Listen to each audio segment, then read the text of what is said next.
Guys, what a win. Much closer game than anticipated.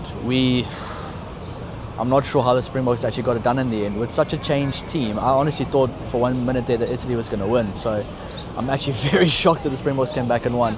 The scoreboard definitely does not reflect that game at all. As you can see, I am here in Cape Town for the next few weeks. It's Table Mountain in the back there. I don't know if you guys can see it. But yeah, no, honestly, I honestly thought that for a second there, Italy was going to beat us. Honestly, all credits to Italy. They played an incredible game. But I really think the bench of the Springboks pulled through today. They really shone bright today. They outshone the starters by far. And there's going to be some guys with some question marks on them after today as well. I really think so.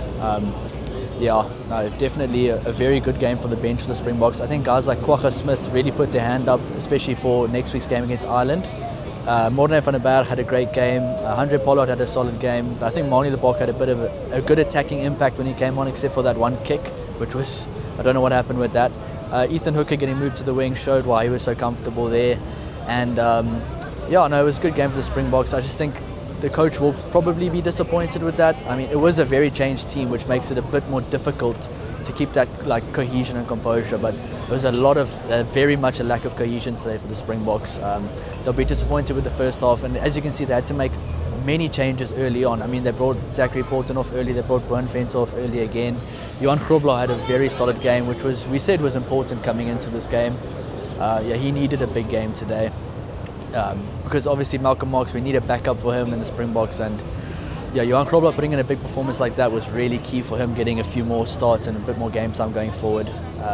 Wilco Low came on, made a big impact. Gerard Steenkamp had a massive game off the bench today, but I really think the standout bench player was Kwagga Smith and then Grant Williams, obviously. I think Kainan Moody today showed why he should be in the squad. He was world class, he was so good, and Damian Willemse as well. Damian Willemse had an extremely good game. He was one of the few standout guys today, especially when the Springboks needed the solid player in the backfield. He was good under the high ball, had some great footwork, and really changed the game for the Springboks. Curtly Orense as well, I don't know if many people realise this, but he had a really good game, especially with his tackling off the kickoff, so that was very important for the Springboks today. Yeah, all in all, the Springboks will be very disappointed with that.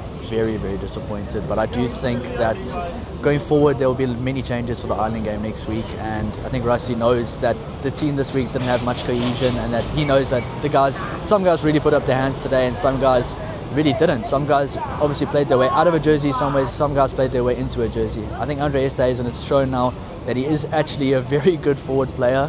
So that's going to be very, very interesting to see how they use him going forward, especially with the likes of Kwagga Smith being such a good player. Obviously, Siya Kolisi got taken off early, which I thought was a good decision, because I think that Siya Kolisi, they're going to have to use him next week against Ireland. So yeah, no, it was a good game for the Springboks, but I think the coaches will definitely be disappointed with that, especially the first half. And the fact that Italy still hung on and really, really challenged the Springboks till the end is massive kudos to Italy. They really hung in there, and they've shown that they're a much better team than they used to be. The forward pack of Italy absolutely dominated the Springboks in the first half, which was something I haven't seen in a while happen to the Springboks. So Italy can be very proud of their performance today, and then the likes of Kapuazzo, Louis Liner, Montiwani all had great games in the back line.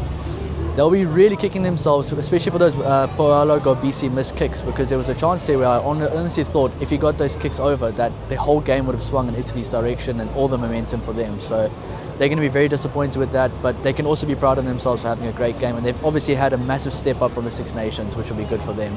So yeah, guys, I will be doing a player rating, so just keep an eye out for that. But yeah, all in all, I don't know how to say it, pretty disappointing game for the Springboks today. I do think that they'll be happy to get the win and move on to the Ireland game, but yeah, pretty disappointing. Obviously, some guys got some good game time. I think they'll be happy with some of the players' performances, but not all. But yeah, guys, I'll be doing a player rating, so stay tuned for that. That'll be in a different video, and we can go through all the players' performances. All right, guys, see you soon.